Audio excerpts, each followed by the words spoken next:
Natalia miarabanao fiangonana manao hoe nitsangana tamin'ny maty Kristy. Nitsangana. Manambara aminao ilay tomponao anio ry havana hoe efa nifidy anao izy andray ny famonjeny. Dia tahaka ny nifidianany ny zanak'Israely ho olony dia mifidy anao izy ho azy manokana andray ilay fiainana mandrakizay. Ndaontsika mbola hidera ilay tompo nifidy antsika. Ray malalo midera sy mankalaza anao zahay fa efa nifidy anay ianao andray famonjena. Misaotra tompo fa efa nomenao Jesosy Kristy zanakao hamonjy anay.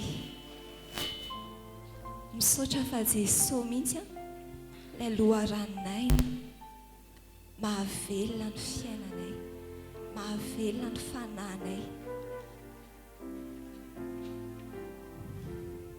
Dia ny teninao manambara hoe tsy ny zanak'Israely rehetra nefa no niditra ny tany Kanana, fa ny ankabeazany tena ringana tany anefitra satria tsy sitraka ao. Mifony izay tompony amin'izay toetra ratsy ny zanak'Israely mbola hitanao aminay. Mifonany amin'izay fanamafisana atoka, mifony izany amin'izay fanompo-tsambo mbola ataonay, mifony izany amin'ny lalao ratsy ataonay, mifona tompony amin'izay fimonomononana lava aminao. Dia mamindrafo hay eo, mamindrafo fa tsy te ho ringana izahay, tsy te ho ringana aty anefitra izahay. Dia ilay Jesosy mpamonjy anay no angatahanay, hanafaka anay amin'izay toetra tsy ankasitrahanao rehetra. Jesosy no angatahanay hameno ny fiainanay ka tena ho vokisana ilay mofinaina soa zahay. Jesosy no angatahanay tena ho vatolampy ny fiainanay, ho loharanay mahavelona anay. Amen. Solo ananunana seso masua juna sanifuna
tuku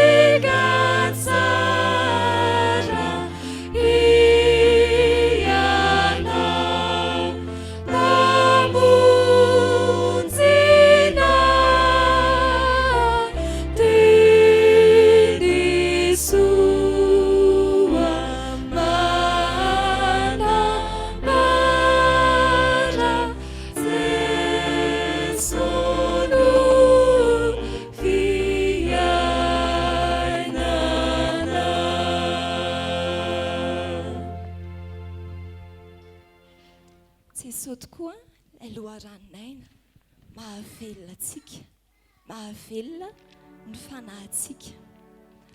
Ary miteny antsika izy ao amin'ny Lioka 12 hoe ataonareo fa tonga hanome fampihavanana eto ambony tany vao, tsy hoy izao aminareo fa fampisarahana. Te hampihavana anao amin'ilay rainao any an-danitra izy ry havana. Dao tsika mbola hidera azy, ankalaza n'ilay tompontsika.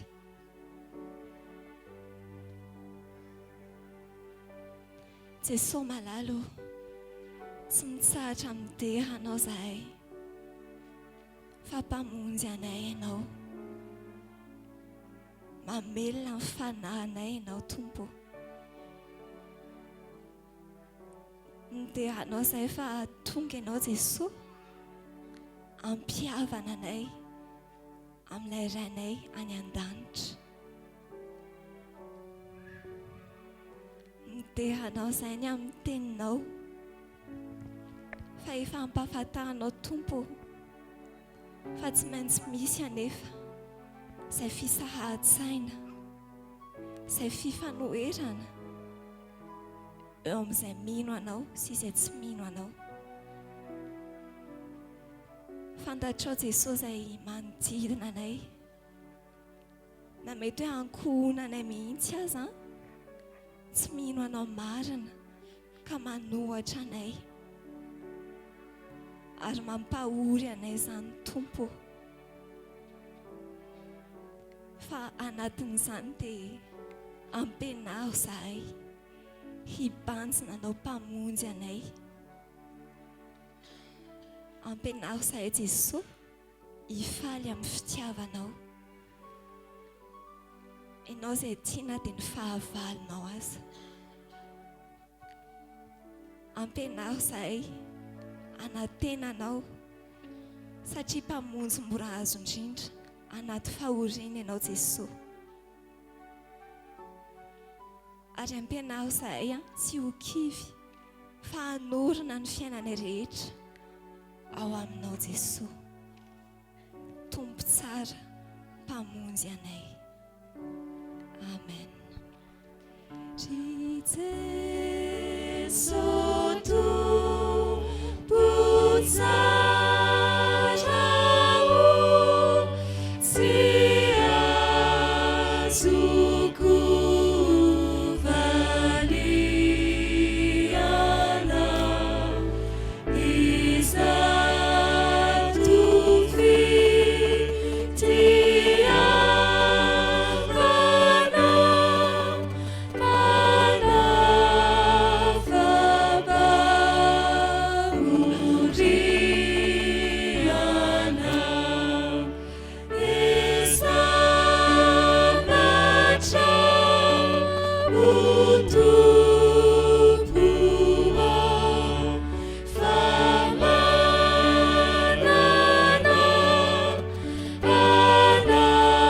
anawiza, saitsimame tisusutra nafarina pitabucha, kaiyana nutukiko sifutupi vali aku.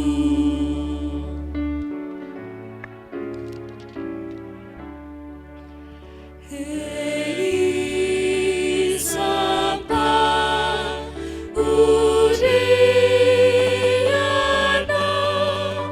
sanian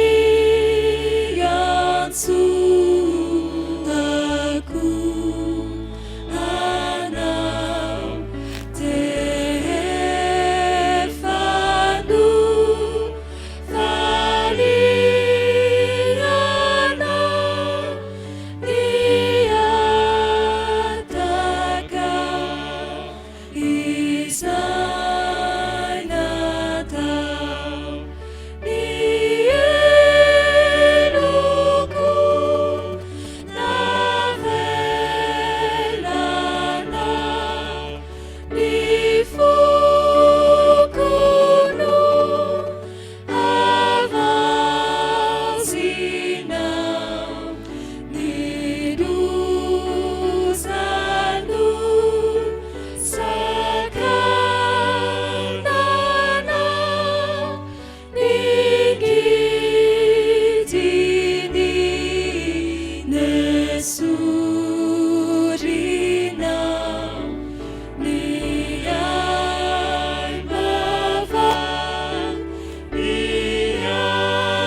voninahitra ao amintsika ny fiadanany. Amen. Anio alahady 7 manaraka ny Trinité. Alahady izay hitondranam-bavaka ny sampanasa fikarohana sy fandaliana-pinoana FFP manerana ny sahany FJKM. Ary natokany fitandremana isotro fitiavana hitondranam-bavaka ny antoko-pihira tsantan'ny fitiavana. Ibanjinana aloha hevitra hoe miorena ao amin'ny tompo amin'ny batisa. Ny liturjia endriny fahatelo no natanterahantsika izao fanompoam-pivavahana izao. Izao dia hiaritsangana amin'ny fiangonana iventinira faneva miverena amin'ny fitiavanao voalohany.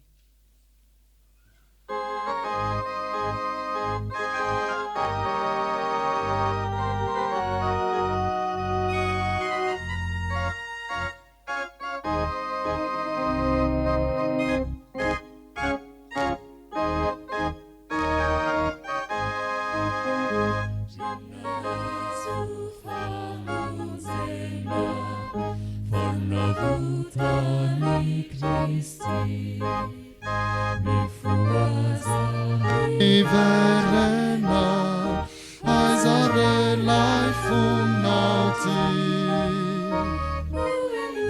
Openoi, niamsuni lai tumpuna.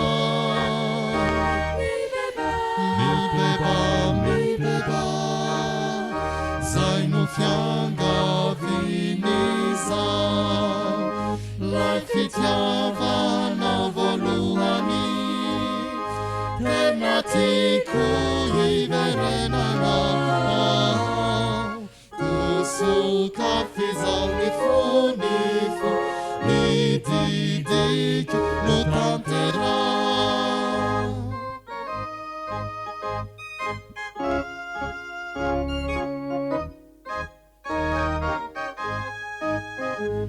Satsare zainatau, ti ufenno fassaci, niena ni fitiavanau, aizare laifun nauti. Ohenoi, niansuni lai tumpuna. Mi beba, zainu fianga vinisa. Laifitiava no voluhani, tematiku iverenana. Kusuka fizau nifu, nididik no tantera.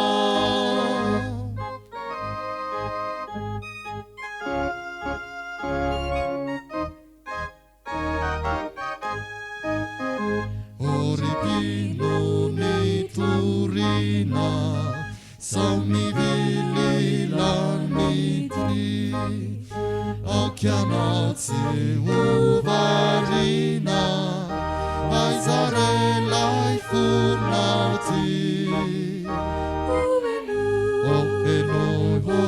Ohenoi, niansuni lai tumpuna. Mi beba, zainu fianga vinisa.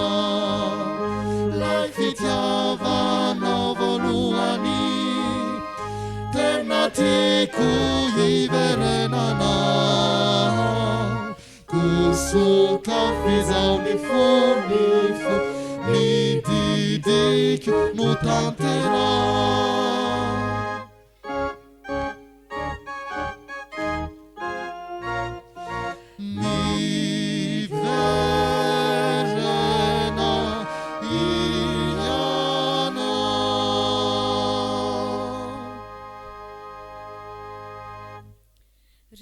Malala rehetra ao amin'ny tompo ho aminareo ani ny fahasoavana sy ny fiadanana avy amin'Andriamanitra raintsika sy Jesosy Kristy tompo. Isaotra sy hideran'Andriamanitra isika amin'ny anaran'i Jesosy.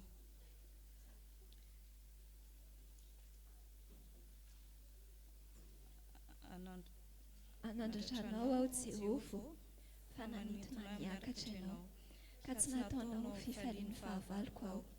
Jehova Andriamanitro, mitahana taminao aho, tia nahasitrana ianao.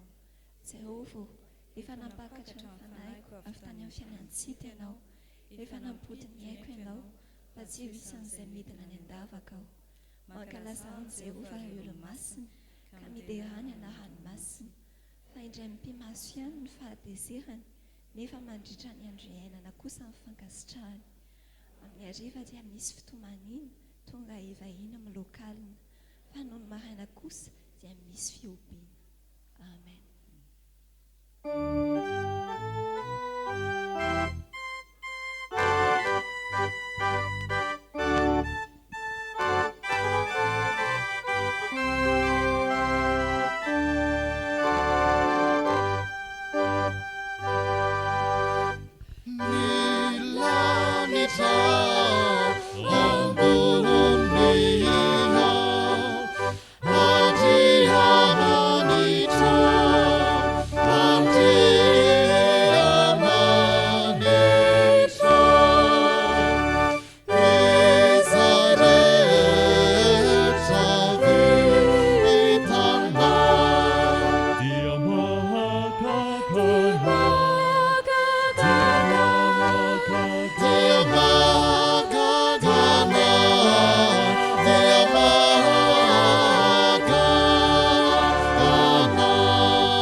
Misaotra anao zay ry Andriamanitra rainay io fantominao ka afaka manatona anao am-pifaliana.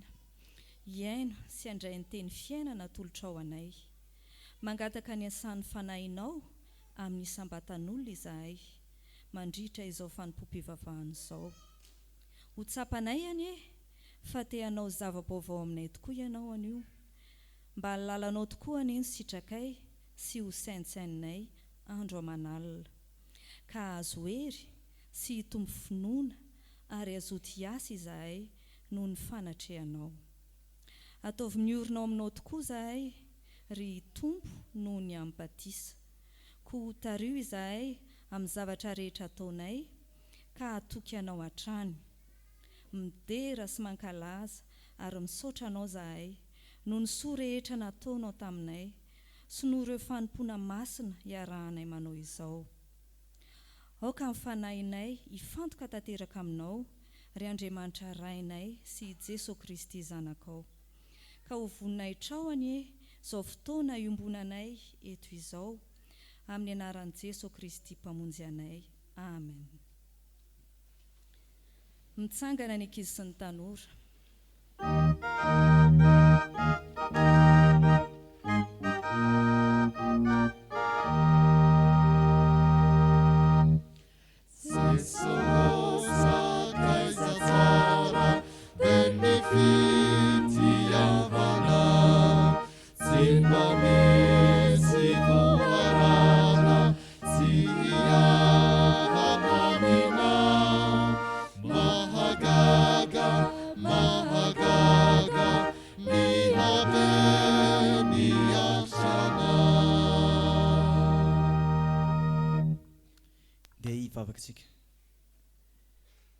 Ry Jesosy sakatra tsara indray mbola mahatsiaro tena fa tanora ary zaza izahay ka mila ny fampianarana avy aminao.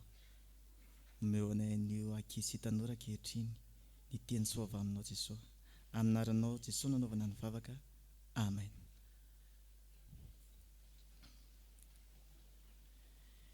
Ny teny izay angalantsika ny avatra ny amin'ny anio dia araka ny nomery toko faharaka amin'ny 30 andininy faharaka amin'ny 20. Nomery toko faharaka amin'ny 30 andininy faharaka amin'ny 20. Hovakiantsika miaraka izany amin'ny anaran'i Jesosy Kristy manao hoe: aroy ilay zara-pisorona tany mpanafika izay efa tany amin'ny ady. Izao ny lalàna ho tandremana izay nandidiany Jehovah ny Mosesy.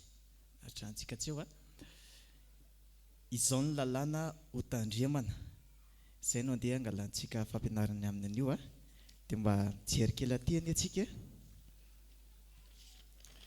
Efa nahita an'ity ve nareo? Dia efa nahita an'ity ihany koa ve nareo? Ie, takela-by io aiza nahita antsika an'izy io? Eny an-dalana ny tena fiainan'izy io. Reny atao amin'ilay teny vahiny hoe panneau de signalisation, izany hoe natao ireny entina hampirindra sy handamina fifamoivoizana noho n'inona hisorohana ny loza izay mety hitranga eny amin'ny arabe eny. Dia ho an'ny rehetra mpampiasa lalana izy ireny ry ankizy sy tanora, fa mba ataovy an-tsaina manokana anie hoe tsy misy an'ireny anie, tsy misy mpandrindra mihitsy zany eny an-dalana. Ina ny zavatra mety hiseo? Korotana ary mety hisy karazana accident izay mety hoe tsy takatry ny saintsika. Fa miaraka amin'ny Jesosy Kristy koa dia misy ihany koa reny code arahany reny, code de la route reny misy ny panneau izay apetraky ny tompo eny amin'ny fiainantsika eny mba hisian'inona filaminana sy firindrana eo amintsika sy eo amin'ny hafa, mba ahafahana ahoana ahatodiantsika any amin'ny tantsika dia makany an-danitra izany. Ary inona moa zany hoe code de la route na panneau izay tokony apetraky tompo amintsika? Aiza nahitantsika an'izany? Ao amin'ny tenin'Andriamanitra. Ka manentana antsika ry ankizy sy tanora aza malaina mamaky baiboly. Ahoana hoy aho? Mamaky baiboly. Dia izao ihany koa misy ny hafatry ny ray aman-dreny, fananaran'ny ray aman-dreny solotenin'Andriamanitra amintsika reny arahantsika ihany koa ny anatra izay omen'ny ray aman-drenitsika. Ao ihany koa antsika izay mbola mianatra dia izay tenin'ny mpampianatra asehoan'ny mpiara-mianatra aminao mihitsy hoe izay zanak'Andriamanitra dia olona mpanara-dalàna manaraka ny kody. Dia mino tsy mananteny Jesosy Kristy Tompo fa manana sandry endry mpanaraka ny lalàna.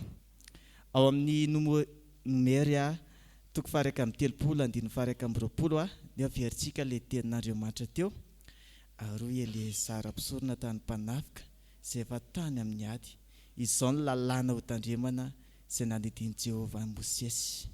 Izao ny lalàna ho tandremana. Eny ary dia ho an'Andriamanitra irery ny voninahitra fa ho antsika ankizy tanora izay ny afatra izany dia hiaraka hivavakantsika.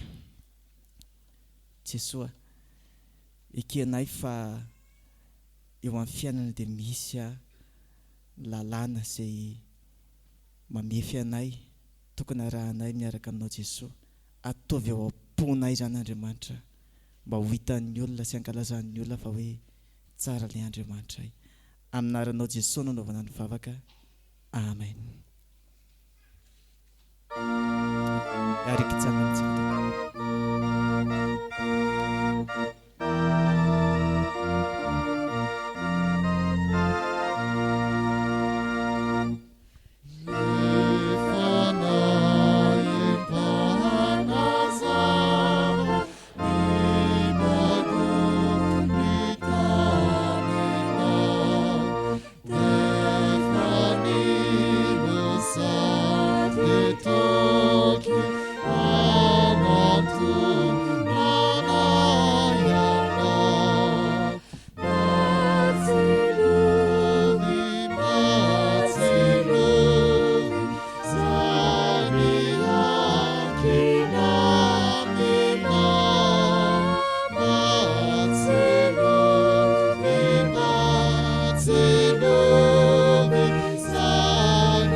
Vavaktsika tompoko.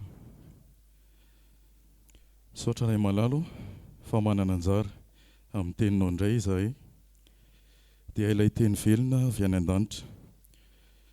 Koa mangataka ny fanahinao izay nametraka ny teny tao amponin'ny mpanoratra, ametraka izany aty amponay. Itombonay amin'ny fahalalana tsaranao sy ny fahatahorananao ka andehananay miendrika ny fiantsonao. Dia tayo ihany koa ny mpanomponao izay hitondra ny teninao ho feno ny ositrao, hanambarany aminay indray ny fahamarinany teninao. Amin'ny anaran'i Jesosy Kristy. Amen.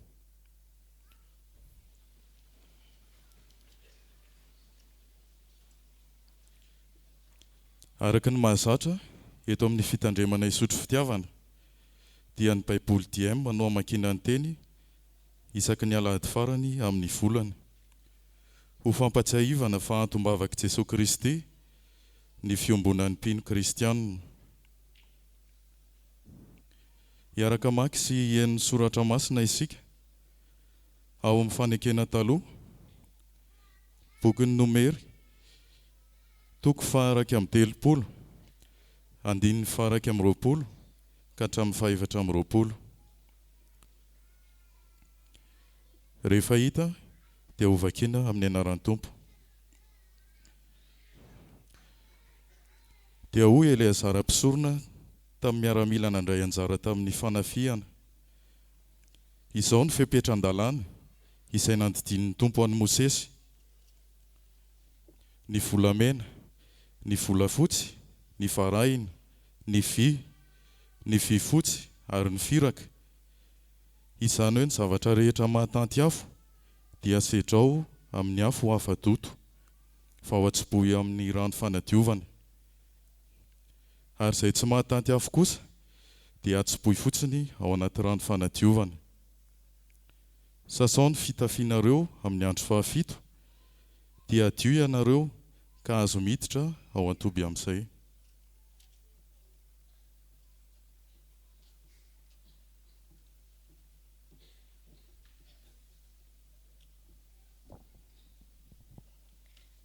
Hotoizantsika ny famakiana ny soratra masina ao amin'ny fanekena vaovao, filazantsara araky ny lioka, Lioka toko faha 12, andiny faha 7 ka hatramin'ny faha 3 ary ho faranantsika ny famakiana ny soratra masina ao amin'ny bokin'ny Korintianina voalohany toko faha 10 andiny voalohany ka hatramin'ny faha 5. Rehefa hita dia ho vakiana amin'ny anaran'ny Tompo. Any mpiafy ety ambony tany no nahatongavako, ka iriko dia iriko tokoa ny retany sahady. Misy batisa tsy maintsy rosoko, ka mahery aho miandry ny hatanterahany. Everinareo moa fa tonga ety an-tany aho mba hampiavana, tsy ho iaho aminareo fa ampifanohitra. Eny, manomboka izao ny olona 5 iray trano dia hifanohitra, ny 3 hanohitra ny 2 ary ny 2 hanohitra ny 3. Hifanohitra amin'ny mpianakavy, ka ny ray hanohitra ny zanany lahy ary ny zanaka lahy hanohitra ny rainy. Ny reny hanohitra ny zanany vavy ary ny zanaka vavy hanohitra ny reniny. Ny rafozam-bavy hanohitra ny vinanto vaviny ary ny vinanto vavy hanohitra ny rafozam-baviny. Tiako tsarovanareo ry havako izay nanjohy ireo razantsika ny ara-dita Mosesy. Tamban'ny rahona izy rehetra ary namakivaky ny ranomasina mena izy rehetra. Natao batisa tao amin'izany rahona sy ranomasina izany izy rehetra mba ho tafaray a Mosesy. Nihinana sakafom-panahy iray ihany izy rehetra ary nisotro fisotro-panahy iray ihany izy rehetra, satria nisotro teo amin'ilay vatolampy ara-panahy tafaradita aminy. Ka izany vatolampy izany dia Kristy, kanefa tsy sitrak'Andriamanitra ny akabeazan'ny zareo ka maty ripaka tany an-tany hevitra. Amen.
Petraka amin'ny fiangonana.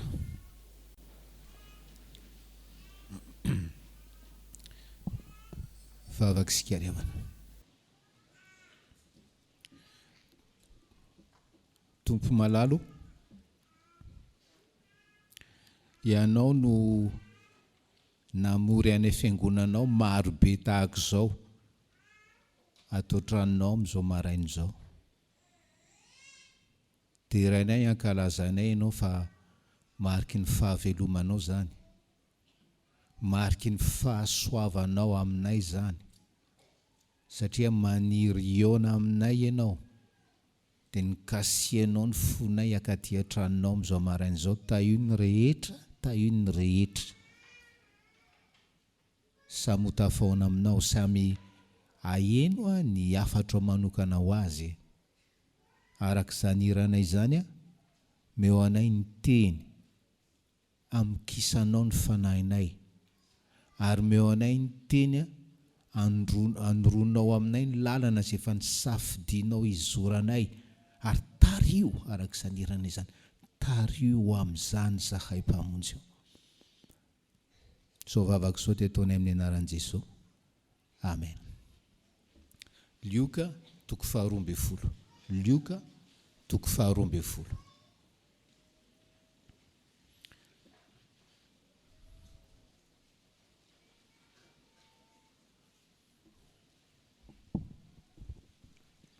Ny afatry ny tompo atsika ry havana, androany 26 septembre 2021, teny hoe aoka ianao ho sitraky Jesosy, aoka ianao ho sitraky Jesosy, ataovy tanjo ny fiainanao, zany hoe ho sitraky Jesosy izany, ataovy tanjo ny fiainanao no sitraky Jesosy. Jery anareo tanora, inona fa maro aminareo no lasa paramètre, lasa dokotera, lasa ingénieur, lasa nzao angamba atomitsika ato niporan'izany filoham-pirenena manaraka izany anerinana raha programan'Andriamanitra any programan'Andriamanitra. Fa matiantoka ianareo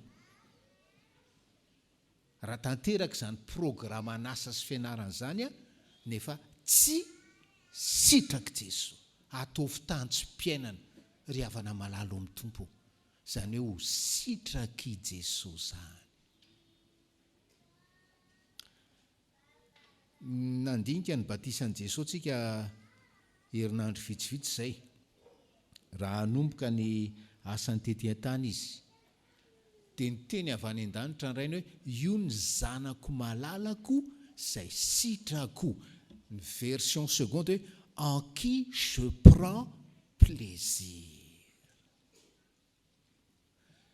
Rehefa jerena indray second am'le hoe any amin'ny encore 10 any le andiny fadimy hoe naringan'Andriamanitra izy satria tsy sitrany, satria tsy agréable amin'Andriamanitra. Zany hoe katsao zay mba hoe ho sitrak'Andriamanitra ianao. Firesakitsika ihany fomba fitenitsika ihany no hoe namonjy fivoriana tatsy, namonjy lanonana tary, dia miresaka olona eo tsika dia ianona kosaky mba mahafinaritra zay io. Katsao ry havana malalo amin'ny tompo ny ho sitrak'Andriamanitra, ny hafinaritra an'Andriamanitra, ny ho agréable amin'Andriamanitra, ny hananan'Andriamanitra plaisir rehefa mijery anao. Fa rehefa tsy izay ny tanjo ny fiainanao, mamita teny ianao, satria faharinganana no miandry anao. Dahora jerena ny fahamarinana voalohany, omenany izay olona hoe mitady an'izany ho sitraky Jesosy zany. Lioka 12:7-20, ndeha raha antsika mamaky somary sarotsarotra, efa entsika teo tamin'ny version DM, ndo vakitsika amin'ny Baiboly protestante, vakitsika milamina satria manan-karena be le texte amin'ny anaran'i Jesosy. Tonga hanipy-afo ety ambonin'ny tany aho, ka manao ahoana ny faniriako mba hirehetan'izany sahady, ary manana batisa anaovanay batisa aho, ka manao ahoana ny fahoriako mba raha-pahatanterany. Ataonareo fa tonga hanome fihavanana ambonin'ny tany aho, tsia hoy izaho aminareo fa fampisarahana.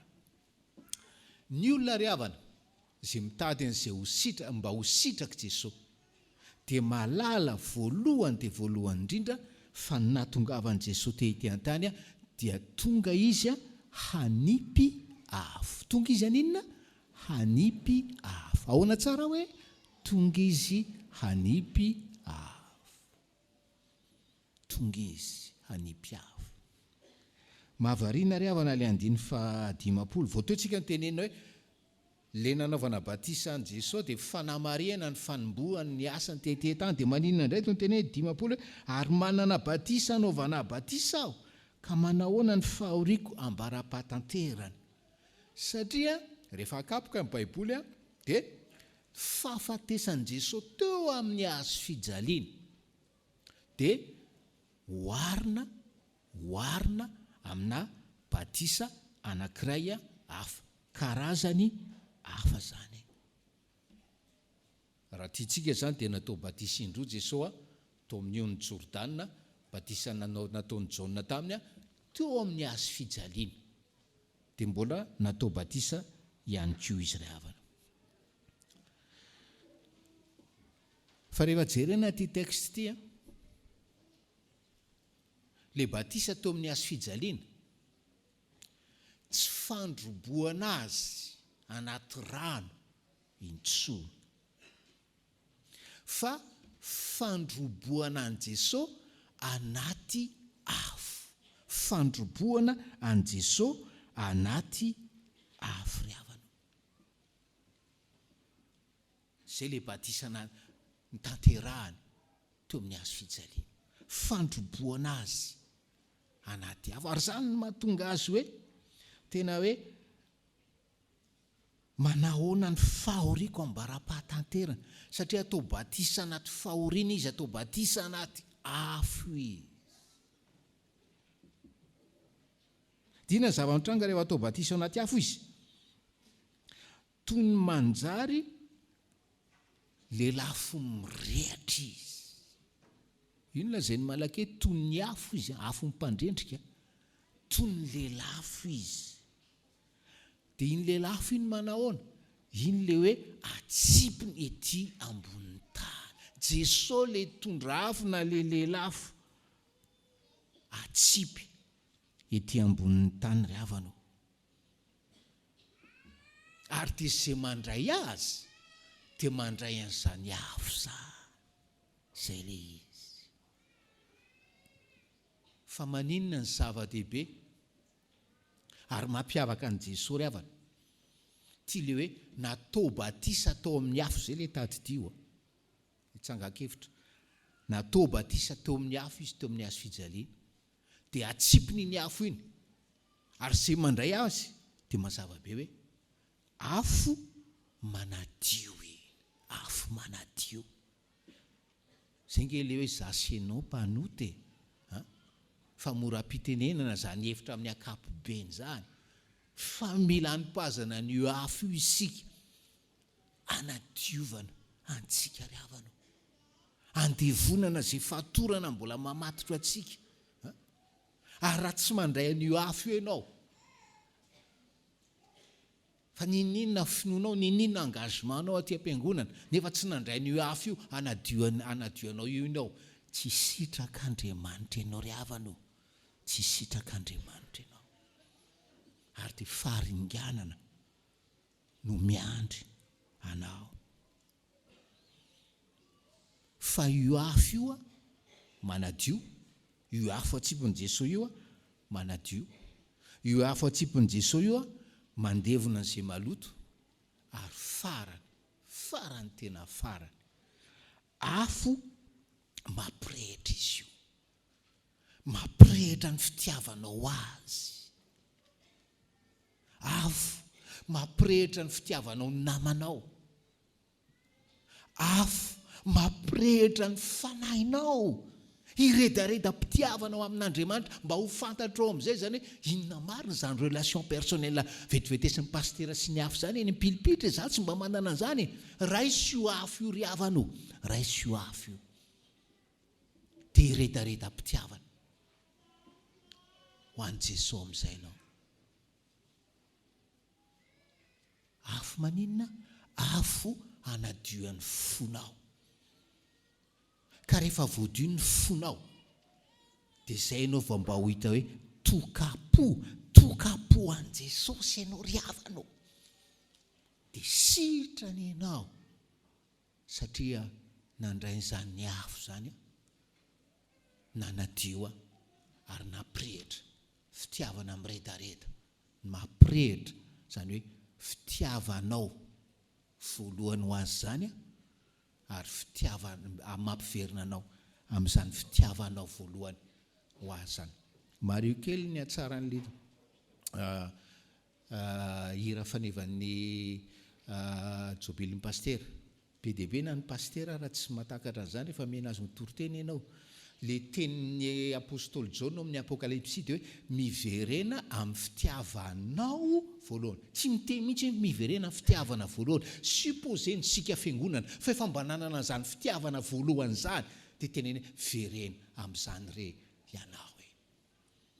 Izay ny fahamarinana voalohany ho an'ny olona izay te ho sitraky Jesosy, mba fantatra momba an' Jesosy, mazava tsara ao an-tsainy manomboka hatrany hoe hoay, aizay zany tonga izy hanipy-afo hanadiovana sy hampirehitra fitiavako azy ho fitiavana voalohany. Fahamarinana faharoa dia zao: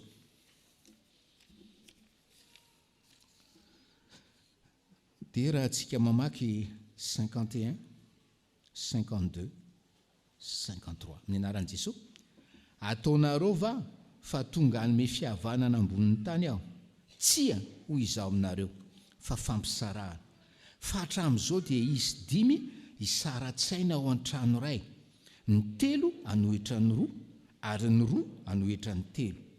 Isara-tsainareo ka ny ray hanohitra ny zanany lahy ary ny zanakalahy hanohitra ny ray, ny reny hanohitra ny zanany vavy ary ny zanaka vavy hanohitra ny reny, ny rafozam-bavy hanohitra ny vinanty vavy ary ny vinanty vavy hanohitra ny rafozany vavy. Inona indray no fahamarinana ambara amintsika hoe teo sitraky Jesosy ry avana, teo agréable amin'i Jesosy? Fantaro fa tonga Jesosy hanome fampisarahana. Fantaro fa tonga Jesosy hanome fampisarahana. Aveantsika indray vao so misy manao hoe inona ry zany toroten'ny pastera zany? 9:5 hoe ataonareo va fa tonga hanome fihavanana ambonin'ny tany aho? Tsia ho izaho aminareo fa fampisarahana. Fa fampisarahana.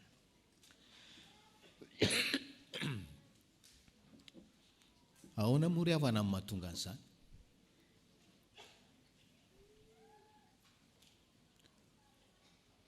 Rehefa tonga Jesosy ka mitoroteny izy, iny toroteny iny manolotra ho anao safidy.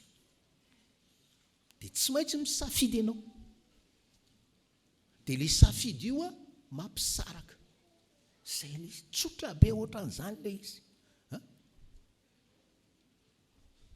Misy zany zao eto manapa-kevitra hoe tena marina tokoa zany ary misaotra ny tompo any amin'izany teny hoe mila mandray ny afo io. Misy indray tsy mampiotsina azy zany teny zany, automatikement misaraka ireo olona reo, misaraka ireo ara-panahy karazan'olona samy hafa reo ry havana. Le mandray ny afo ny Jesosy hanadio sy hanafana azy sy lefa hoe za efa mpiandry, za efa dekona, za efa lola sy ny karazana. Fandringanana amin'ny miandro anao ry havana, faharinganana amin'ny miandro anao. Mazava le teny. Ary zao tsy vitany hoe misaraka, salama misaraka sokajy, fa le sokajy faharoa le tsy nisafidy nodiovina manenjika fatrapanakina. An'le nanao safidy anaraka ny tompo sy hitondra ny azo fijaliana. Automatiquement misaraka. Fa rehefa miteny ny soratra masina, fakatiavy ianareo tahaka ny fifankatiavan'ny pralahy, tsy mikonserna azy roa zany fa le ato kosa ny teneny mifankatiavinareo reo. Reto de toute façon efa akahalanareo ao reo. Rehefa misaraka nareo fa nareo ato no afarako tsara hoe fankatiava. ary mba hampazava tsara le fampisarahana. Dia na hoe ao amin'ny ankonana anankiray rangeozy izy Jesosy amin'ny 7:15 hoe raha misy olona 5 papa mama dia le zanaka anankitelo ao nge dia efa hita zany e, marina fa ray ireny le zanaka rairay ireny manana fa manana fihavanana rofo fa Jesosy miteraka fisarahana amin'ny ankonana. Tena hoe halan'izao tontolo izao ry havana, zany hoe mandroso lalina ao amin'i Jesosy zany. Halan'izao tontolo izao, zany hoe mandroso ho disipla, ho mpianana zany. Halan'izany. Ary dia hoe sofa Jesosy manome exemple hoe ny ray ozy izy anohitra ny zanany, zanany anohitra ny ray, ny reny anohitra ny zanavavy, ny zanavavy anohitra ny reny, ny rafozam-bavy anohitra ny vinantovavy dia vinantovavy anohitra. Izay le fampisarahana azagaga amin'izany, azagaga amin'izany. Fa zavatra tsy azo ialana zany, tsy azo ialana zany. Mahafinaritra ry havana, fandinian'ny teolojiana sy mpandinika tantaram-piangonana, isaka ny tonga any amin'ny toerana ray Paoly apôstôly, korotana le fiangonana. Isaky ny tonga any amin'ny fiangonana anankiray Paoly apôstôly dia mikorotana ny fiangonana, satria mitoroteny amin'ny jiosy ao izy dia misy manaraka, misy tsy manaraka. Ary matetika le manaraka mandeha mitorabato azy mampikorotana le fiangonana, fa rehefa laso Paoly izay vao miverina amin'ny laona, tsy miverina amin'ny laona azafady, milamina le fiangonana. Fa izay le toroteny, mampisaraka le toroteny ry havana. Tonga hitondra fampisarahana. Fa ny rariana ho antsika dia ato amin'ilay nandray azy fa tsy ato amin'ilay mialangalana na misozy. Inge ry havana, rehefa dinena ilay fiainana kristianina, raha vao tsy eo amin'ny Kristy ianao aza manantena fihavanana marina zany, na ianao mipivady profony zany, mpivady mifampitaritarika any amin'ny tribunal, tonga ho azy le fampisarahana na le fisarahana, na dia tsy antony ara-pivavahana aza, tonga foana le fisarahana. Nafinaritra le ohatra hoe nampanonkon'Andriamanitra anankiray izay, ohatra ny triangle ozy izy,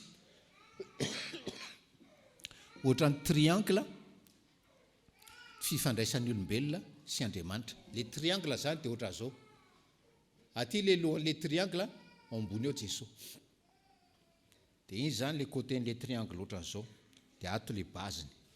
Raha ato le lohan'le triangle manao an'izao, andeha atao hoe resaka fanambadiana, ato le lehilahy, ato le vehivavy. Ianao mieritreritra hoe ny fifandraisana akaiky indrindra dia manao an'izao. Mety ho marina zany, io ny lalana akaiky indrindra, io ny fifandraisana akaiky indrindra, mety marina zany. Fa misy fotoana io goragora, fantatsika izany. Misy fotoana io korotana, misy fotoana io tapaka tsotra izao, zay le divorce. Foana ny lazaina hoe ny fifandraisana tena matotra, ny fifandraisana tena, ny fihavanana tena mafiorina dia ao amin'i Jesosy. Iny andikan'izany ry havana. Raha tena hoe tena te hiavana marina, na tsy mikorotana, le mihavana matsiny hoe miady, fa raha tena te hiavana marina na fihavanana marina sy mateza, tsy mety ho rava, lehilahy anankiray sy vehivavy anankiray, na meilleur ami zany ohatra zany, fa fanambadiana resahana, tsy maintsy miara-manatona, samy manatona an' Jesosy na miara-manatona, peu importe. Fa le lehilahy manatona an' Jesosy, le vehivavy manatona an' Jesosy, dia ao amin'i Jesosy izy mitena miray ry havanao. Zany io. Fa manofy ataondra ianao raha hoe tsy mila an' Jesosy ianao fa hoe zay tena mifankaty sy ny karazana. Zay zany le fahamarinana faharoa ry havana hoe fataro fa Jesosy tonga hanome fampisarahana, fa ary faharoa hoe mampisaraka sy mandray an'le afo sy tsy mandray an'le afo, tena misaraka roa. Ary faharoa manarakaraka izany fataro, fa raha te hanorina fihavanana marina ianao, marim-pototra ianao, tsy misy afatsy ny anorenana zany fihavanana zany ao amin'ny Jesosy Kristy. Korintianina voalohany 10.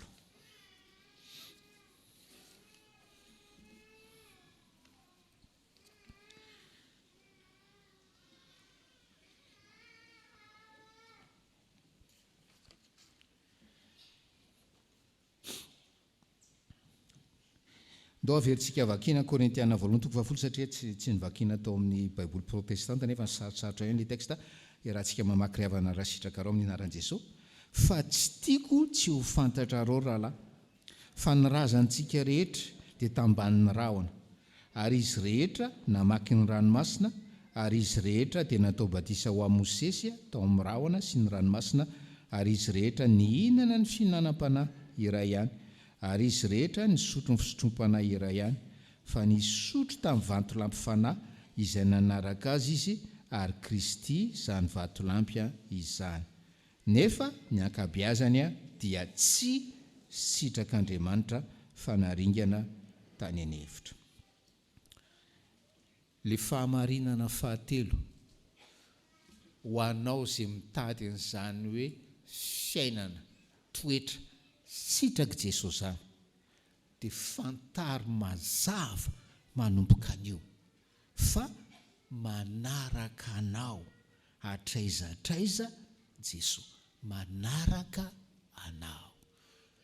Aza tafiny tohina riavana fa zay no lazainy sotra manaraka izy, manaraka misuivre izy. Zatra sika hoe meteza ho tarehan Jesosy, eny zany no izy. Fa eto zany mba misy hoe endrika anankiray anazavana amintsika zany hoe fiaran-dalana amin'i Jesosy zany fataro fa manaraka anao mandrakariva Jesosy riavanao. Fataro fa manaraka anao mandrakariva izy. Io fahamarinana voalohany dia hoe Jesosy tonga ninona? Hanimpiafo. Averiny indray mandeha hoe Jesosy tonga hanimpiafo. Faharoa, Jesosy tonga ninona? Hanome fampisarahana. Ary fahamarinana fahatelo Jesosy manaraka antsika hatraiza hatraiza.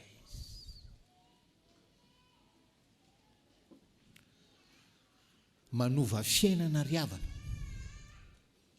Fahafantarany manaraka. Miaraka amiko zany izy. Tsy foiny azy zany. Tsy rery mihitsy azy zany ninina circonstance. Ary zay lazain'ny apôstôly Paoly eto amin'ny 5 ary izy rehetra nisotro ny fisotrom-panahy iray ihany fa nisotro tamin'ny vatolampy fanahy izay nanaraka azy izy, ary Kristy zany vatolampy izany. Maninona rariavana? Maninona ny mba hoe niaraka taminy ihany Kristy hatramin'izany nefa mbola ny farany reto ringana ihany. Naninona reto zanak'Israely reto notoloran'Andriamanitra fitahiana tsy manaparo hatramin'izay nanafany azy avy tany Egipta. Maninona no ringana tamin'ny fandringanana goavambe? Nahoana? Ary zany tiany tompo atao fananarana antsika riavana. Mba tsy faly fotsiny tsika isan'andro hoe misotra anao zay Jehova ary aza tsy manadiny fitahianao rehetra zahay. Nefa ny faringanana no efarany. Reto zanak'Israely reto araka ny lazain'ny soratra masina teo dia hoe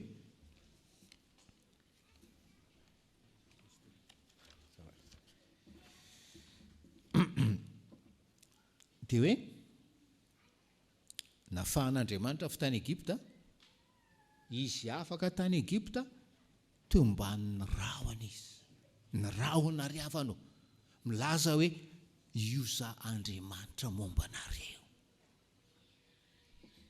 Tsika ngamba hoe tsy mahafantatra an'izany fa zay le toriteny tetra isaka mahita rahona ianao manomboka izao. Tsarovy le fomba an'Andriamanitra tamin'ny zanak'Israely. Io rahona io milaza ny fanatrehan'Andriamanitra io. Izy rehetra dia natao batisa tamin'izany natao batisa ho amin'ny Mosesy.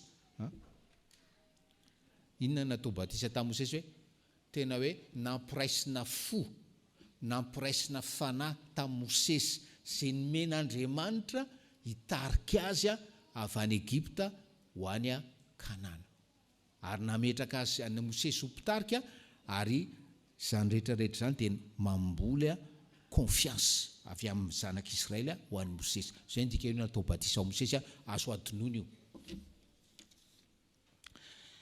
dia aninefitra andiny fahatelo hoe izy rehetra nihinana tamin'ny fihinanam-panahy raha aplikena amintsika zany hoe izy rehetra samy nandray ny fanasan'ny tompo le fihinanam-panahy le mofo avy any an-danitra ry havana zay le izy fa manao parenthèse kely ianao rehefa tsy mihinana mofo avy any an-danitra ianao tsy mihinana mamy isan'andro tsy mihinana voatsarana favy tsy mihinana mofonaina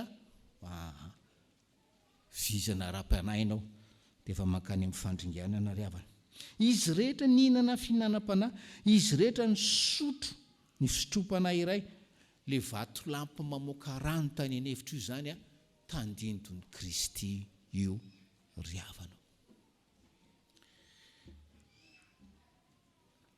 izy rehetra andiny fadimy nefa ny ankabiazany dia tsy sitrak'Andriamanitra sanatry ny zany ve ry havana dia mijery antsika ny tompo amin'izao marana zao hoe izy rehetra ho isotro tiavana dia efa vita batisa ary mpandray ny fanasan'ny tompo nefa ny ankabiazany dia tsy sitrak'Andriamanitra fa naringana tany anevitra anjarantsika mieritreritra ry havana sambatra ianao raha mandinika momba ny tenanao hoe raha misy tsy sitrak'Andriamanitra zany amin'izao marana izao sy raha fa tsy ny tenako zany satria za zao efa nandray an'le afo ary za amin'le fampisarana ato amin'le kategoria ato fa tsy ato amin'le kategoria ato sambatra ianao ry havana sambatra ianao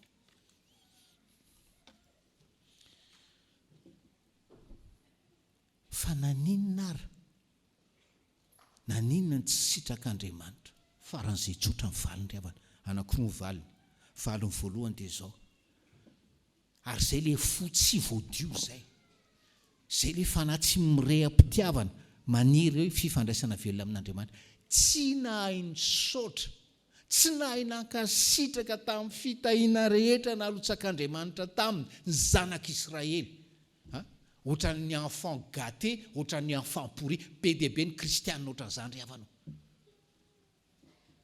ohatra tamin'le 10 minitra teo mba menara sekolelady manaova katekomena mamaky baolina aty hoe eny tompoko après tonga amin'le teny gasy hoe allez voir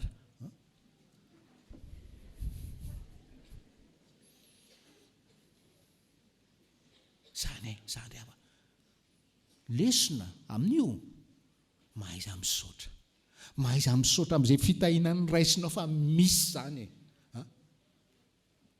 ary ny fisaoranao zay mameny fonao sy mivavanao anaisitra zay mety fimonomononana amin'ny tsy araky ny sitraponao sy anapozanao azy sy ny fahoriana maityrela satria Jesosy efa nyteny hoe eto amin'izao tontolo zao no ahitanareo ina fahoriana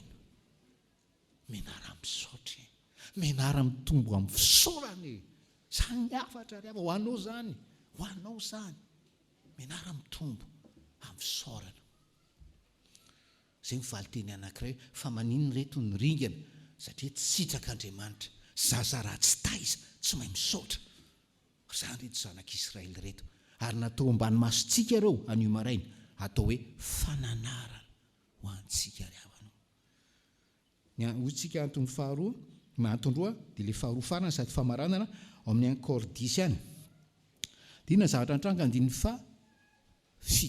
fahafito dia raha antsika mamaka 1 Cor 10 andiny fahafito ny anaran'i Jesosy ary eoka tsy ho mpanompo sampy ianareo tahaka ny sasany tamin'ireny araka ny voasoratra hoe ny olona nipetraka hihinana sy hisotro dia nitsangana hilalao faharoa ny olona nipetraka hihinana sy hisotro dia nitsangana hilalao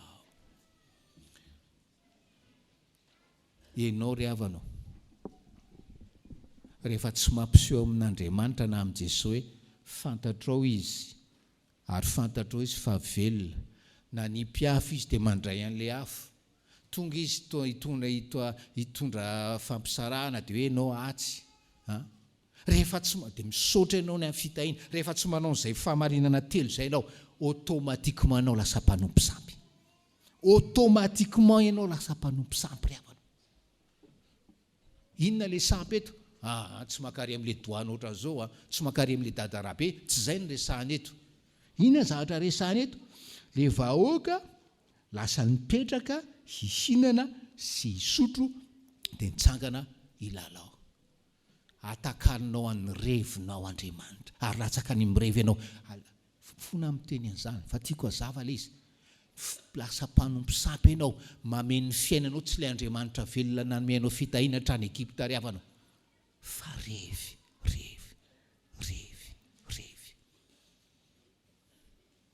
Mahafatra-po hito aty ianao, hitan'ny olona renao mirevy, mpiandro ohatran'izao ianao, fa tsy mahalala an' Jesosy velona ianao, hitan'ny olona renao ohatran'izao. Mpanompo sampy ianao. Sy atakaninao ilay Andriamanitra velona, egalina sampy, eto lalao. Ary lalao ratsy satria ao anatin'ny tontolon'ny fihinanana sy ny fisotroana, fimamoana. Ary automatiquement ve fa efa tsy lavitra eo ny fitsangatsangana. Izany nahatonga an'ireto zanak'Israely reto ho ringana ny ankabeazany. Le lalao eto ry havana, le hoe ny olona nipetraka hihinana sy hisotro dia nitsangana hilalao. Fa nilazaiko teto ity zavatra ity. Le lalao eto dia hoe se divertir. Tsisy maratsy n'le divertir hoe divertissement.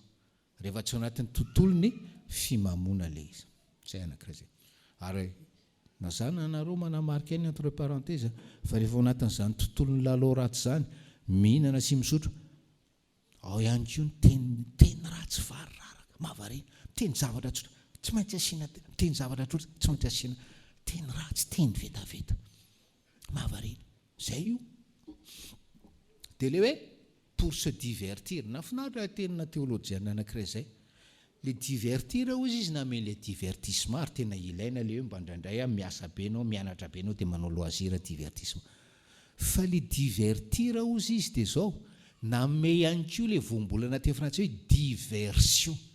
Zany hoe manao diversion zany mahatonga anao anadino zavatra, ny tena izy. Dia ozy izy le mpanompon'Andriamanitra io.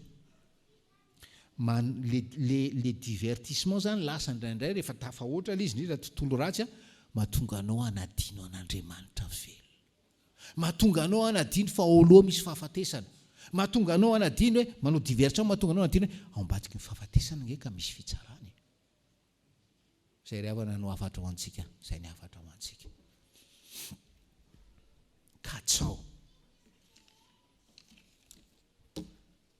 Katsao zany hoe ho sitrak'Andriamanitra zany. Katsao zany hoe ho agréable, ho mahafinaritra an'Andriamanitra zany. Zany ny afatra ho antsika.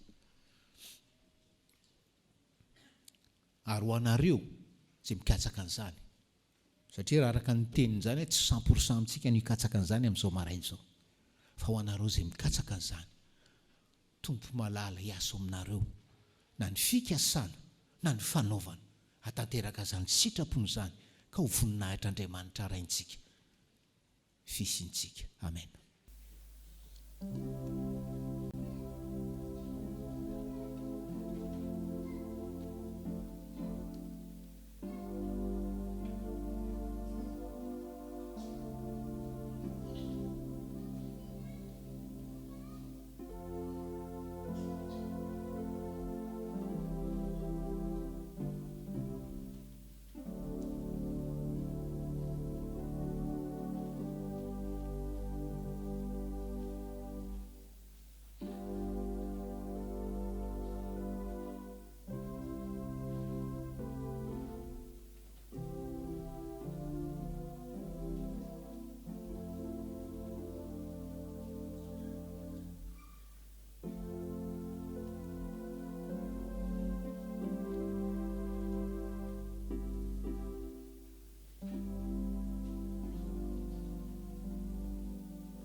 Arika ivavaka isika.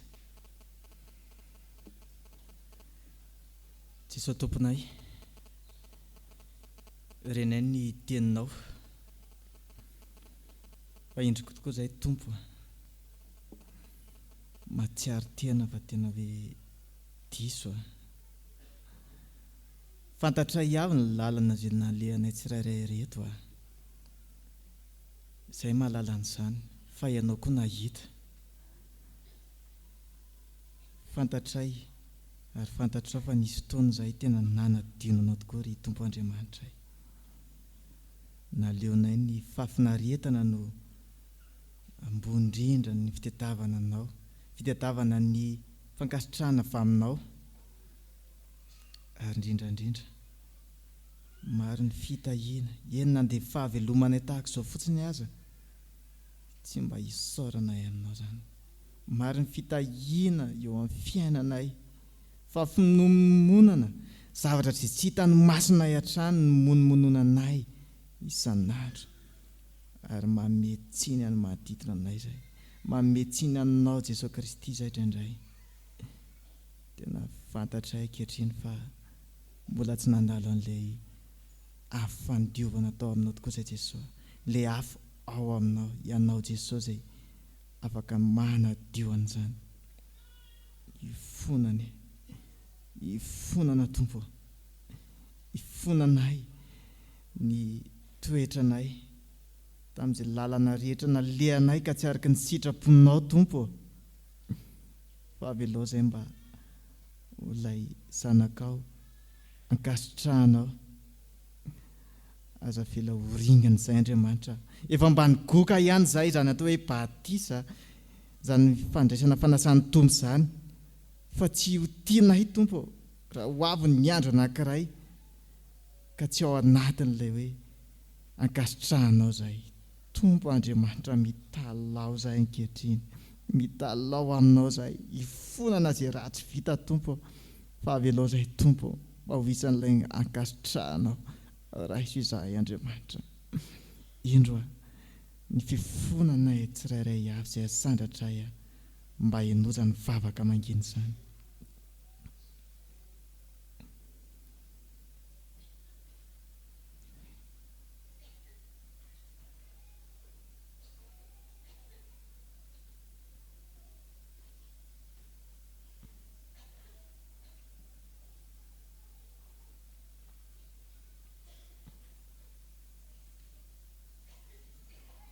Mino izay Jesosy fa izay mivavaka sy ny bebaka marina tokoa ianatrehanao dia afaka nadio anay amin'ny tsy fahamarinana rehetra anao.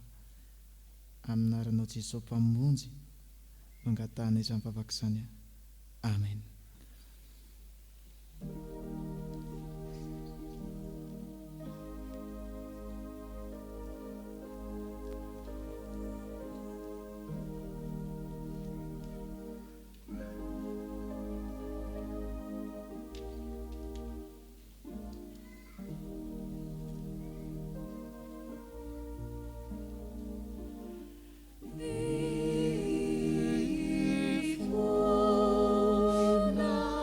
Yeah.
havana ho antsika izay ny haiko tokoa ny fahotantsika teo anatrehan'ny tompo ary ny bebaka marina tokoa mitsangana andreny teny somahafaly atolotry ny tompo atsika ho famelana ny elontsika.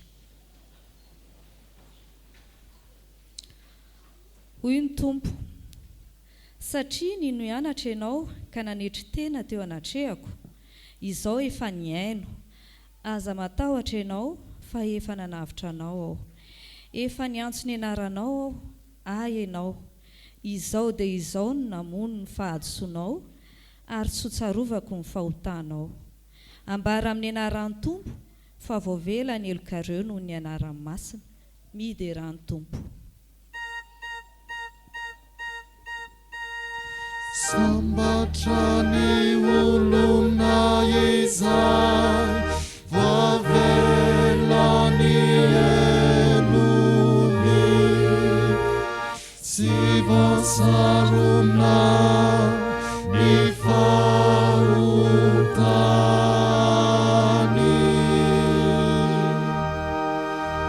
Sambatra ny olona izay Isai ni Jehova eloka, ari tsy misy fitaka ny fanainy.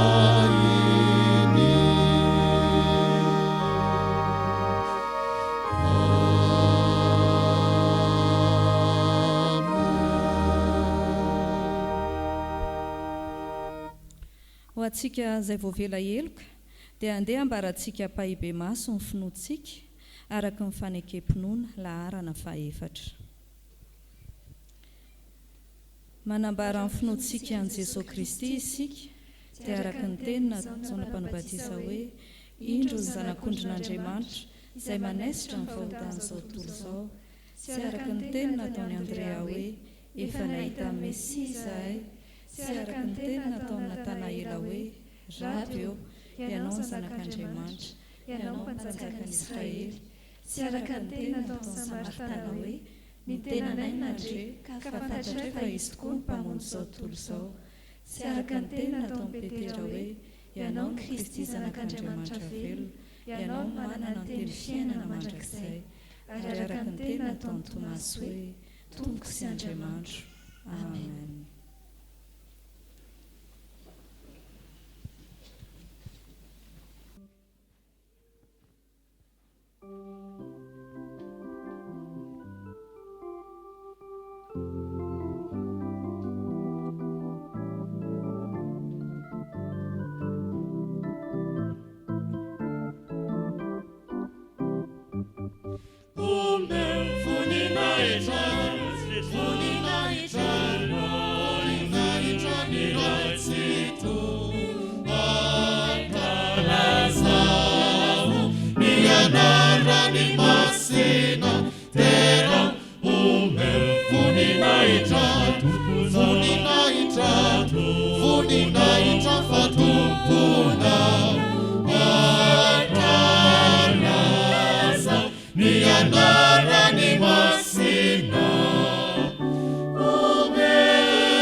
anarany masina.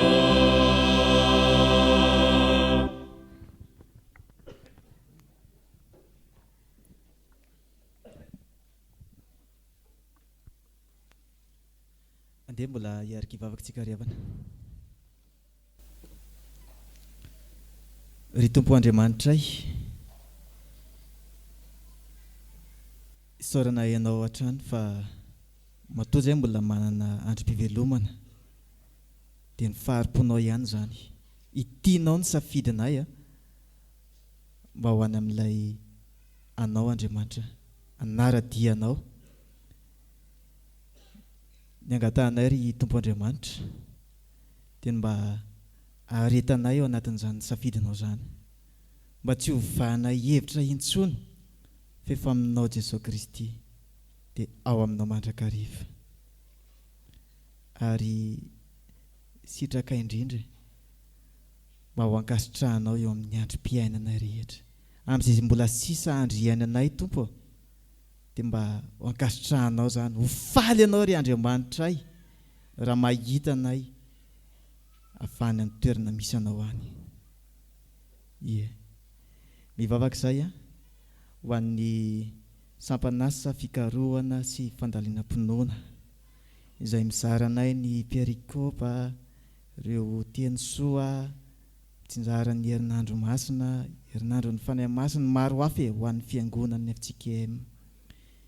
Ianao Jesosy Kristy Tompo no ametrahanay ny izy ireo mba ho fikambanana tokoa, ho sampanasa tokoa, ho tarihan'ny fanahinao masina, mba ahaizan'izy ireo tokoa mitondra ny fiangonanao, mitondra ny kristianina rehetra ho ao aminao Jesosy Kristy Tompo, ary hitondra ny kristianina rehetra ho ankasitrahanao ry Andriamanitra. Mba irenay Tompo, misy arety izay mba mivavaka eto, mba tsy hisy ho very zahay Tompo. Zay nangatahanay aminaranao Jesosy Kristy, mba tsy ho zava-poana fotsiny ny Andriamanitra ny fandehananay aty amin'ny fiangonana, ao anatin'ny famindraponao nangatahanay izany. Mba tafio heriny izay mpikambana ao anatin'izany FFP zany Jesosy, amin'izay mety fitaovana ilaina, ny fanohanana izay rehetra mety ilaina, na resaka ara-bola ihany koa azy io. Fantatray fa Andriamanitra manan-karena an'izany ianao. Mivavaka izay Jesosy Kristy Tompo ho an'ny tsantany fitiavana, ankasitrahany ianao nampisy an'izany antokom-piry izany eto anivon'izao fiangonana izao. Ny mpikambana rehetra Jesosy tafio ny herin'ny fanahy masinao. Eny, aza vela amin'izy ireo Jesosy mety hoe anao ny fahafinaretana mihoatra noho ny fitadiavana ny tavanao. Aza vela amin'izy ireo ny hoe anadino anao ry Tompo Andriamanitra, atao mahay misaotra anao mandrakariva izy amin'ireo karazam-pitahiana marobe izay atobany eo amin'ny fiainana. Ampianary izy ireo mba hazoto amin'ny fanarahana an'izany atao hoe lalàna ao anatin'ny fikambanana izany. Ampiotra ireo tady angatitsika, tady ho matimaty, mba velomin'ilay afinao ry Andriamanitra, iredareda ny fitiavanao Jesosy Kristy Tompo, ampioza amin'ny fahazotoana. Ary fikasana ho fankalazana ny 520 taona dia apetraka feony eo am-pelantananao. Ny fandaminana rehetra ampianary izy ireo, ayantoraka ao aminao Jesosy, ayametraka ny fanahiny rehetra ao aminao Jesosy. Ianao ilay loharan'ny fahasoavana, loharan'ny arena rehetrarehetra. Jesosy, izay tonga ireto ihany koa dia manana izay etaetanay tsirairay avy, ka mba hianoy ny vavaka mangina izay ataonay ankehitriny.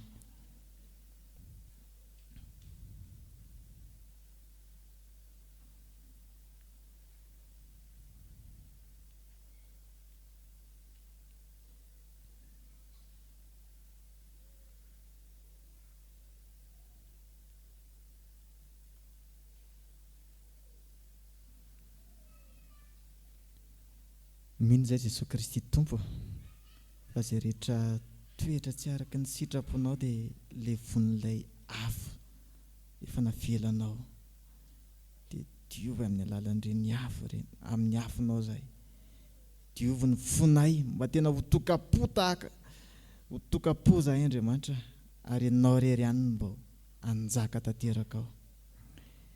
Ampio zay mba ahiavana dia havana amin'ny fihavanana madio ao aminao Jesosy Kristy Tompo. Ny vavakay dia ataonay amin'ny anaranao Jesosy, arakambanay amin'ilay vavaka izay efa nampianarinao manao hoe Rainay izao an-danitra, masina ny anaranao, ho tonga ny fanjakanao, ataonay sitraponao ny tia-tany ny an-danitra, moenay ny ny anasazanay, ary mamelany alikay tahaka ny namelany izay milika taminay, aza mitondra ny fakatana, manafahana amin'ny ratsy, anao fanjakana sy ny hery, ary ny voninahitra mandrakizay. Amen. Ampifaliana tanteraka ry havana no iarabana anareo rehetra amin'ny anaran'ny Tompo ary manona ny fiadanan'ny Tompo ho amintsika tsiraray avy manatrika etony. Araky ny fandaminana nisy teo anivon'ny mpitandrina sy ny jobely sy ny komitiny jobely ny fitondronon'ny mpitandrina raha maha olo miasolofo mivady dia mijoro eto izay iresaka amintsika mpiaraka amin'ny finoana rehetra mikasika ny fanomezana trano ho an'ny pasteur solofo mivady. Raha tsaroantsika tsara dia tamin'ny volana Desambra 2024 isika no nanomboka ny jobily. Anefa dia isoran'Andriamanitra fa hatramin'ny ity maraina ity dia efa natratra 96 millions ariary ny vola voangona ny amin'ny fanomezana trano ho an'ny mpitandrana. Misaoranareo rehetra izay efa nanolotra sy nanatanteraka ny adidy, ary izany indrindra ry havana no tena mahafisina amin'ity anio ity fa araky ny fampianarana eo anivon'ny FJKM ny fanomezana trano ho an'ny mpitandrina misotro ronono dia tena adidin'ny fiangonana. Koa adidintsika tsotro fitiavana koa zany no manome trano ho an'ny pasteur solofo mivady izay andeha hisotro ronono.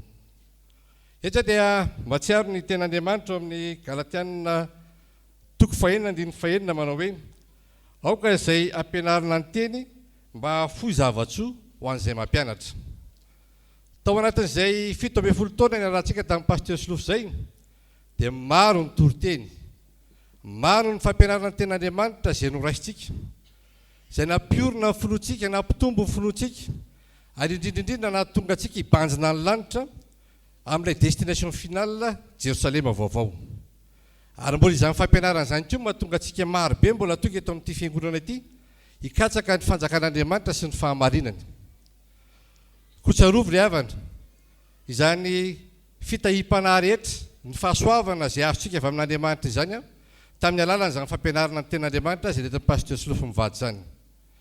Koa ndao isika hiary entana, ndao tsika hanao izay sitraky Jesosy Kristy amin'ny fankatoavana ny teniny, hafoy zavatsoa ho an'izay mampianatra ny teny, ary indrindrindrindra natateraka ihany koa ny adidy izay mipetraka amintsika tsiraray avy eo ambany fitarihan'ny fanahy masina. Dia manentana antsika ry havana ny ahafahantsika manatanteraka an'izany adidy izany sy izany ten'Andriamanitra izany dia azontsika petraka ao amin'ny sekretera-pandraharaha ny izay fotsika, izay zavatsoa fotsika ho an'ny mpampianatra amin'ny andavanandro, ary eo tokotanin'ny mpiangonana amin'ireo dekona mpiandraikitra ny alady maraina. Ohatrinona raha ny ambiny amin'izany adidy izay tokony ho tanterantsika izany. Ny ambiny dia 110 millions ariary, ary dia mahereza sy mahatanjaha. Samy tsika mivavaka ary samy tsika manangataka amin'Andriamanitra mbo tanterakantsika izany adidy izany, fa tadio fa ny fivavaky ny marina dia mahery indrindra. Ho an'Andriamanitra ireny ny voninahitra. Amen.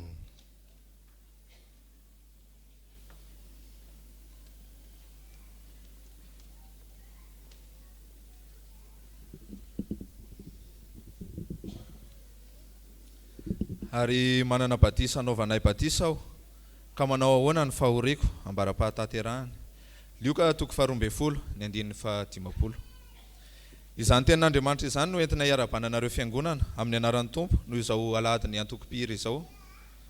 Raha nahatratra izao andro anio izao izahay dia noho ny fihazonan'Andriamanitra anay ary atolotra azy irery ny voninahitra.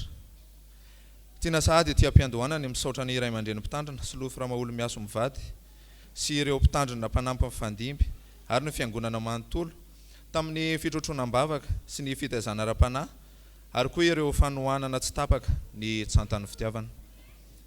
Ny vatarana ny tsanta moa dia ny fitariana ny fiangonana amin'ny louange isaky ny alahady maraina mialohan'ny fanompo-mpivavahana ary raisinay ho zava-dehibe io anjara fanompony io sady irenay hiatsara trany ny fomba fanatanterahana azy. Mandray anjara hira ihany koa isaky ny alahady akatoka izahay ary mihira miaraka amin'ny antoko-pihira mitambatra rehefa misy izany. Manatanteraka fitoriana ny filazantsara kira anivelany koa ny antoko-pihira ho an'izay fiangonana manasa azy. Ary amin'ny maha antoko-pihira ny fiangonana anay dia ataonay zava-dehibe ny fitaizana ara-panahy sy ny fametrahana ny lanjan'ny asa fanompoana ary indrindra ihany koa ny mba tonga anay ho mpakatoa an' Jesosy. Misaotra anareo sahady izahay amin'ny fitondranam-bavaka sy ny fanohanana ataonareo amin'ny tsantan'ny fitiavana. Andriamanitra manakare-pahasoavana ny amaly fity anareo. Eto am-pamaranana raha misy amintsika maniry teo isan'ny antoko-pihira tsantan'ny fitiavana dia mivomidanadana ny varavarana. Ny fianaran-kira dia isaky ny sabotsy amin'ny 2 ora sasany ka hatramin'ny 5 ora sasany. Tsy mifidy sokajy taona izahay ary raha mihevitra tsy mahay mihira ianao dia ao no ianaranao izany. Ary sasao ny fitafianareo amin'ny andro fahafito dia adio ianareo ary rehefa afaka izany dia mahazo miditra eo amin'ny toby ianareo. Nomerito ko faraka amin'ny 30 ny 420 ho an'Andriamanitra irery ihany ny voninahitra. Amen.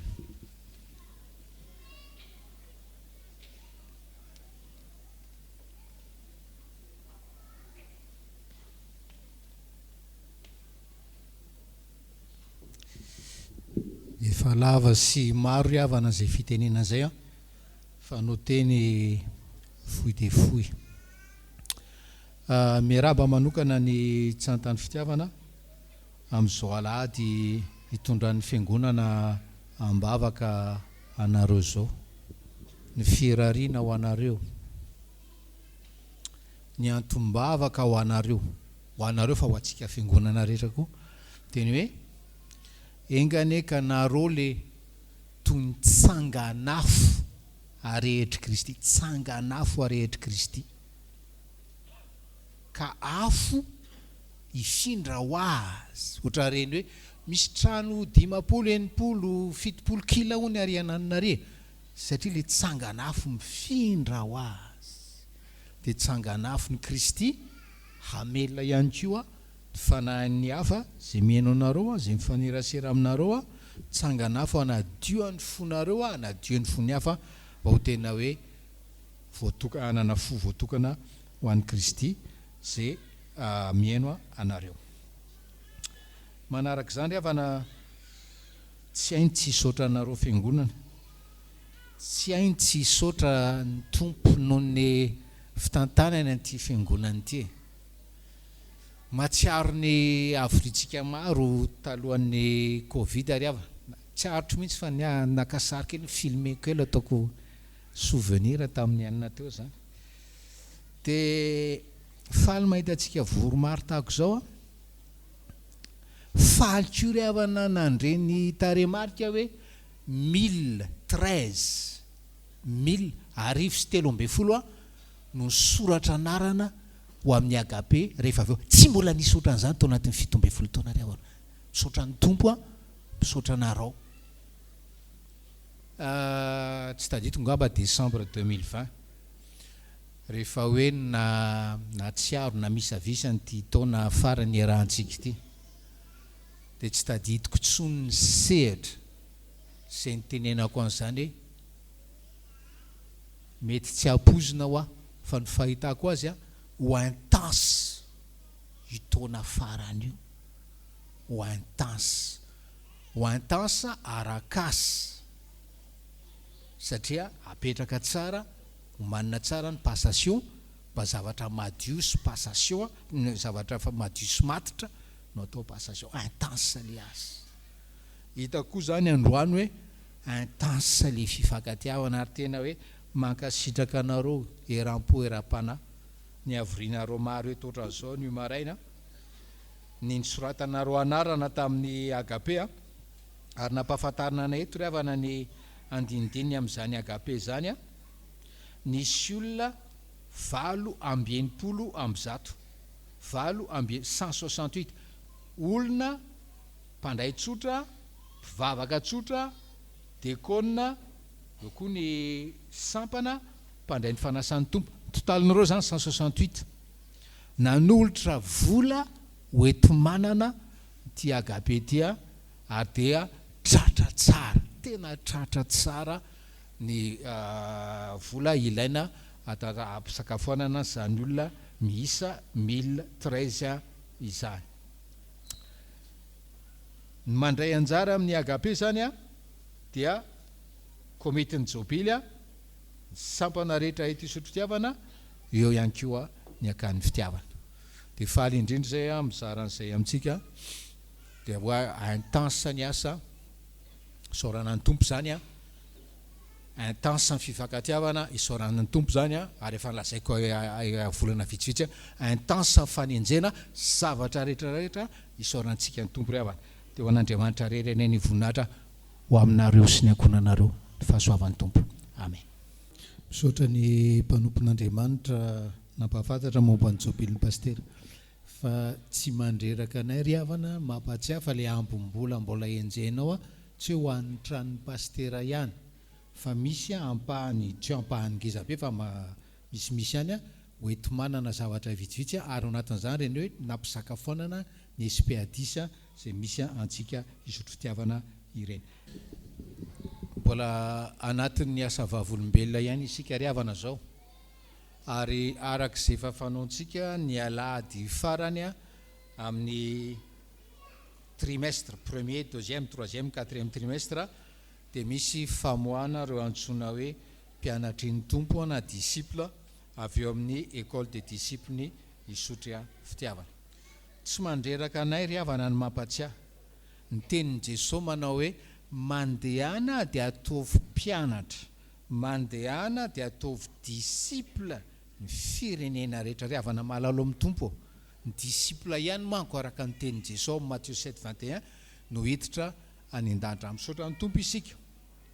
Ny amin'ny ananana ny école des disciples tsy midika izany fa rehefa tsy eo amin'ny école des disciples ianao dia tsy hiditra any an-danitra fa zao ny zava-misy ry havana, zao ny zava-misy iohatra ny amin'ny rehefa hoe manao gym ianao na manao ino ty anna fikotranana ty hafa le manao rery ary hafa le misy coach raha ny amin'ny fahasotoana sy ny tahaka izany. Avy hatrany dia meko ny monsieur René ny fitenenana entsony zany an'ireo disciple telo miravavy avoaka reo.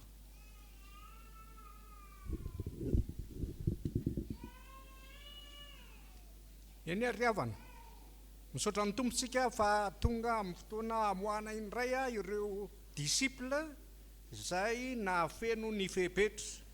Anisan'ny fepetra anankiray ao anatin'izany zany no hoe rehefa hivoaka izy dia mahataona olona anankiray mba ho atolotra ho disciple. Ka ho antsoina ny anarany dia ho antsoina miaraka amin'izay koa ny mpianatra izay atolony dia rehefa zany dia hiantso azy ireo pastera rosetiany loana mba hahafahany manao ny fanekena. Reto avy ary izy ireo tompoko: Ramatoa Rasoa Miarmaka Dana. Ny olona natolony nitsangana tompoko azafady aloha eo mpitoerany. Ny olona natolony dia Ramatoa Ravao Arsoa Lalanirina Honorine. Sangana eo mpitoerana koa. Faharoa Ramatoa Razana Manana Fenitra. Nanolotra ny Ramatoa Rasoa Miarinarivo Eugénie. Ny fahatelo Ramatoa Randria Miaja Anja Narindra Vololomboangy. Ny natolony dia Ramatoa Rasolo Erinjato Vanessa.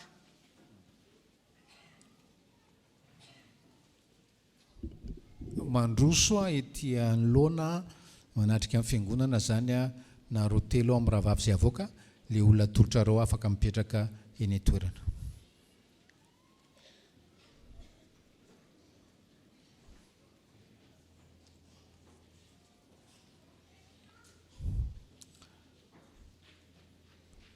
avy ato amin'ny akavia zany a raha matora zana manana fenitra eo afovoany a raha matoa raha somary makadana ary ato amin'ny elany havanana ata andre matoa raha ndrea miaja anja na rindra zao ary isika ry havana dia iaino anareo a miaino a iaino anareo ny fiangonana ny amin'ny fanekena izay ilaina avy aminareo a andraisana anareo a ho mpianatry ny tompo a manasanareo a hitotika atya amin'ny altara eo mpanaovana an'izany a fanekena masina izany. Izao raha matora zana manana fenitra na vita fiofanana tamin'ny école des disciples dia manaiky fa hianatra EB ka ankatosy izara tenin'Andriamanitra ary hamonjy sy haharitra amin'ny fiaraha-mivavaka mpiara-miaritory ho namampitandrina amin'ny fitoriana filazantsara sy fiandrasana ny ondrin'Andriamanitra ary fanaovam-pianatra hijoro mpianatry ny tompo disipla eo anivon'ny ankohonana ka ho tarihan'ny fanahy masina ny fahasoavan'Andriamanitra no hiasa ato amiko ahatanterahako izany. Amen. Ry havana, noho izany fanekena nataonareo teo izany dia amin'ny anaran'ny Ray sy ny Zanaka ary ny fanahy masina no andraisanay anareo a ho mpianatry Jesosy Kristy tompontsika. Izy izay niantso anareo avy amin'ny maizina ho amin'ny fahazavany mahagaga ao aminy. Izy no ampaharitra anareo amin'ny fanarahana azy a satria hoy ny teniny hoe tsy izay manao hoe tomboko no hiditra ny fanjakany lanitra fa izay manao ny sitrapon'ny ray koa izay any an-danitra. Dia ho aminareo mandrakarivany ny fahasoavan'ny tompo a. Amen. Mangataka Monsieur René hitondra azy ireo a ambavaka. Hivavaka isika tompoko. Andriamanitra tomponay eo misaotra anao zahay noho ny fitiavanao netezanao ry tompo naniraka an' Jesosy Kristy ho fato anay teo amin'ny hazo fijaliana. Mariky zany fitiavany zany no nifantenany sy nividianany ary novidiny tamin'ny alalan'ny rano zahay mba ho anisan'ny olona ao anatin'ny ankonana ao Andriamanitra. Nefa tsy napetraka ao amin'izany ny sehatra izany fotsiny ihany fa nantsoinao mba ho tena mpianatra tokoa dia ilay manaiky hanao ho tompo sy Andriamanitra, manaiky ny hianatra anao, hanaiky ny tombo ara-panahy amin'ny fianarana soratra masina, indrindra tompo izay rehetra mety ho fanompona hitadiavanao anay. Anio mpamonjy indreto ny anabavinao nirotsaka tamin'izany sehatra izany ho mpianatra tokoa, tehirizo ireo ampahirezo hitombo mandrakarivo ao anatiny etaeta-panahy mba hirehitra ho anao Jesosy Kristy ary ataovy mahafaly anao Andriamanitra, ankasitrahanao ny fiainany manontolo, ny fanompony, indrindra tompo ny hijoroano vavolombelonao eo anivon'ny fiangonana, eo anivon'ny ankonany, eo amin'ny fiarahamonina misy azy. Ka raha manapa-kevitra izy ireo ankehitriny nanao zany fanekeny zany mba ho namany mpitandrina, ho mpitory ny filazantsara ary hitsangana ho disipla eo anivon'ny ankonany. Tanterao zany mpamonjy, manantena ny fiasan'ny fanainao masina zay ahatanterahana zany fanekeny nataony teo anatrenao zany ary amin'ny anaran'i Jesosy Kristy no anatanterahana zany vavaka zany. Amen.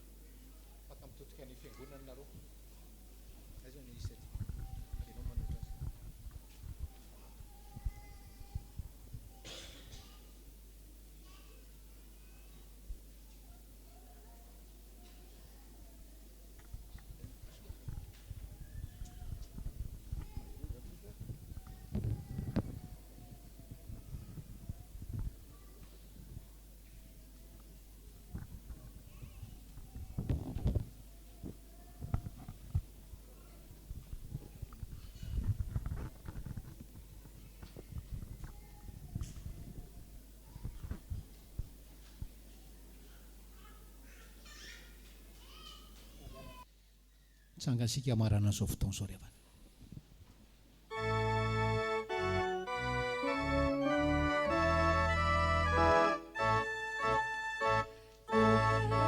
Rara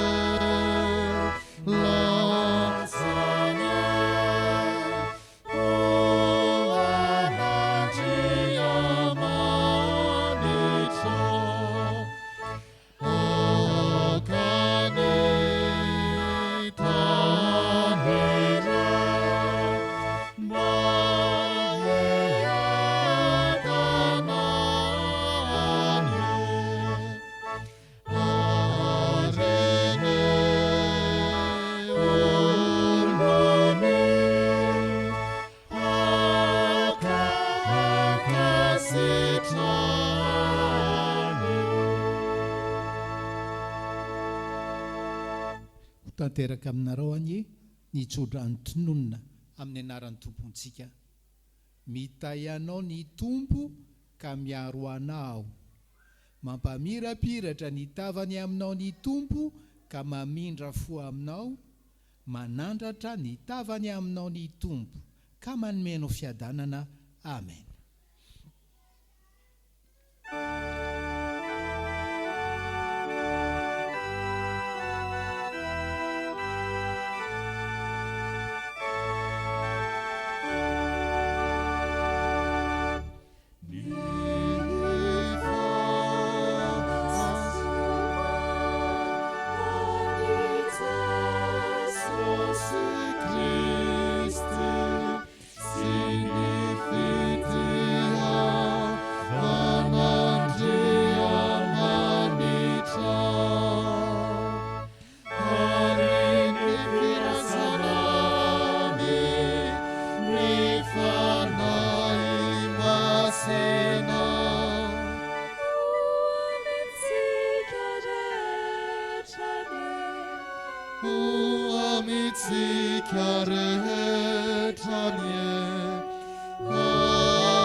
Petraka amin'ny fiangonana miara-mivavaka manginy sikariavana tapo tsara ny hevitry mba hoe ompino sitraky Jesosy ianao ry havanao.